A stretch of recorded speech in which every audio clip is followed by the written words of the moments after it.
দর্শক বন্ধুরা, আসসালামু আলাইকুম। বন্ধুরা, আমি এখন দাঁড়িয়ে আছি ভুট্টা খেতে। চলুন দেখি ভুট্টা সাইলেজ তৈরি করার পদ্ধতি।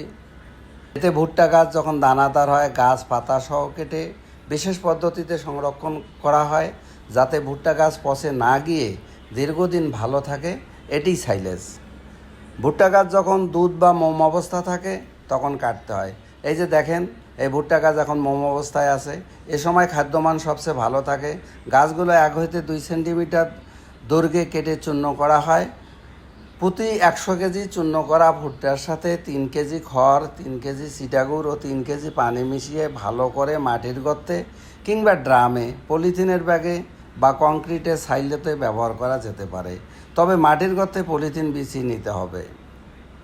সাধারণত 21 হইতে 30 দিনের মধ্যে সাইলেজ প্রস্তুত হয়। এটি একটি টক গন্ধযুক্ত সবুজাভাব বা হালকা বাদামি খাদ্য হয়। গরু, ছাগল, মহিষ ইত্যাদি গবাদি পশুকে খাওয়ানো হয়। এটি পুষ্টিকর ও হজমযোগ্য। তো বন্ধুরা, এই পদ্ধতিতে ভুট্টা দিয়ে সাইলেজ তৈরি করে সারা বছর গবাদি পশুর জন্য খাদ্য সংরক্ষণ করা হয়। তা এই ছিল সাইলেজ তৈরি করার পদ্ধতি। ভালো থাকবেন, দেখা হবে অন্য সময় অন্য কোনো ভিডিওতে। আসসালামু আলাইকুম ওয়া রাহমাতুল্লাহ।